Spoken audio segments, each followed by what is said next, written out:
It was 2:17 a.m. when the police broke down the door.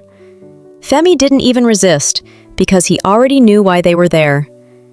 On the news behind them, tech entrepreneur found murdered. And Femi's name was already trending. The victim was Kunle, Femi's best friend of 15 years, business partner, brother, or so everyone believed. They built their startup from nothing until money changed everything. The evidence was too clean.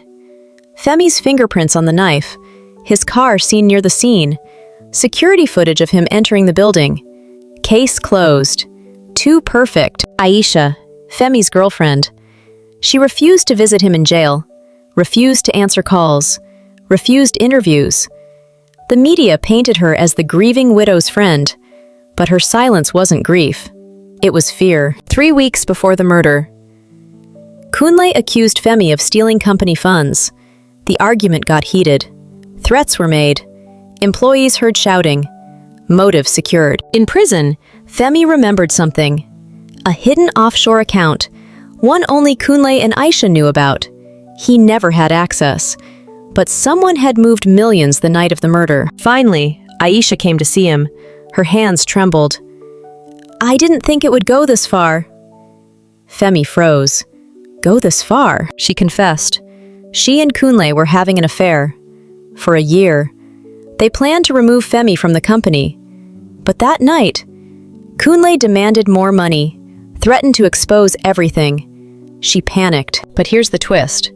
She didn't kill him. Kunle wasn't the only one she was manipulating. There was a third man, a silent investor, obsessed with her, dangerously obsessed. The investor discovered the affair, discovered the money, discovered the betrayal. He killed Kunle, framed Femi, and paid Aisha to stay silent. Until guilt broke her. Aisha made a deal with the police. Full confession, hidden bank records, recorded conversations.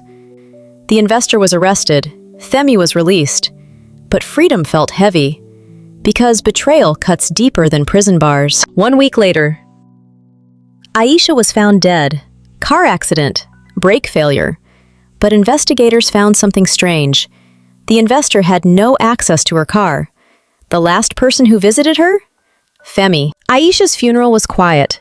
Suspiciously quiet. Femi stood at a distance. No tears, no speech, just watching the coffin lower into the ground. Some said he looked relieved. That night, Femi received a message. Unknown number. No loose ends. His heartbeat slowed, because only 3 people knew the full truth, and 2 were already dead. Months before his arrest, Femi had installed hidden cameras in his office. He never trusted Kunle completely. He just never expected betrayal from Aisha. The footage was still saved, and it showed something shocking. On the footage, Aisha met with the investor privately. But she wasn't being manipulated. She was leading. Calm, confident, strategic. She had planned to remove both men and take control of everything. The murder night wasn't panic. It was planned. Aisha convinced the investor to kill Kunle. Then she anonymously tipped police to frame Femi. Her plan? Watch 2 powerful men destroy each other and inherit everything. But she made one mistake. She underestimated Femi. While in prison, he wasn't just waiting, he was thinking. And when she confessed to police, he knew she would eliminate the investor next. She liked control, not partners. The last person to see Aisha alive was Femi. Not for revenge, for closure. He confronted her with the footage.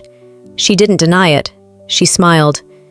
"You were always too soft for power," she said. He left her apartment alive. But hours later, her brakes failed. Investigators ruled it mechanical, but the mechanic who serviced her car had worked for Femi's family for years. The investor tried to flee Nigeria, but someone leaked his location. Someone froze his offshore accounts. Someone played the game better. Femi. Femi met the investor one last time. No shouting, no violence, just one sentence. "You thought you were hunting me, but I was studying you." Days later, the investor was arrested for financial crimes unrelated to the murder. Permanent prison. Within a year, Femi regained full control of the company. Publicly, he was the victim who survived. Privately, he was the strategist who adapted. He didn't kill out of emotion. He eliminated threats out of calculation. Remember the anonymous message? No loose ends. It didn't come from the investor. It didn't come from Aisha. It came from Femi, sent to himself. A reminder that in a world of betrayal, you either become the victim or the architect. Tell me, was Femi evil or just evolved? Subscribe to watch more.